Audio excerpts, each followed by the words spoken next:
Arkadaşlar, kanalımıza hoş geldiniz. Bugün sizlerle birlikte slime videosu çekeceğiz. Al. Şimdi bunun sesini göstereceğim size. Ama ilk önce şu şekilde açıyoruz. Bana bu kaldı arkadaşlar.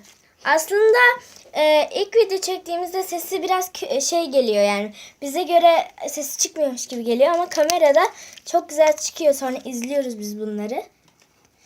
Kendi videolarımızı kendimiz izliyoruz. Biraz karanlık çıkmış olabiliriz. Göbek bağı gibi. Bakın sallıyor. Sen de yani insanların videosunu bulandırmayınca biraz uzatalım bence biz bunu, değil mi? Bence de. Bence de uzatalım. Tamam Eren. Elini böyle sokmana gerek yok yani. Hadi. Hadi. Tamam. Hadi. Tut. Sen de gelsene biraz. Hani uzuyormuş Daha gibi. oraya kadar koptu. Bak aynaya yapıştı. Koptu. Bak aynaya yapıştı. Görüyor musunuz? Koptu. Seninki. Bak arkadaşlar Eren'inki yılan gibi oldu şu an. Bak ağzı bu da. Çok değişik oldu.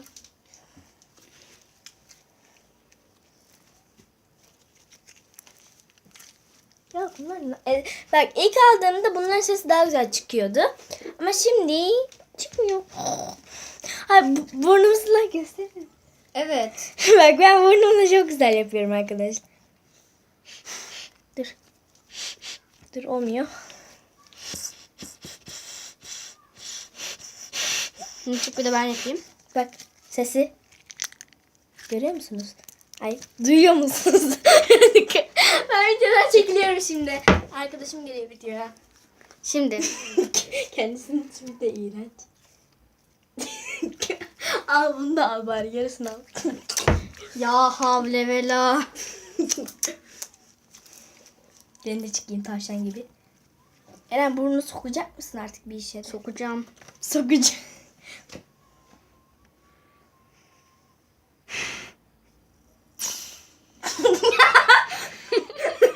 Arkadaşlar videodan çekin iğrenç bir şey oldu. Neyse. Ne olduğunu gördünüz mü? Kötü. Ya bu sandalye artık var ya. Bir şey patladı. Torpil patladı. Komaya giriyor. Krizde. Gülme krizinde. O ne ya?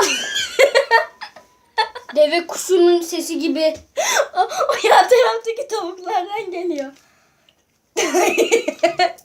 Tövbe. O sen olmayasın. Yok canım. Daha neler. Duyuyor musun dışarıdan gelen sesi? Olmadı. Bakın arkadaşlar ben Eren'den daha güzel yapıyorum. Burnumun içinde kaldı. Burnumun içinde kaldı.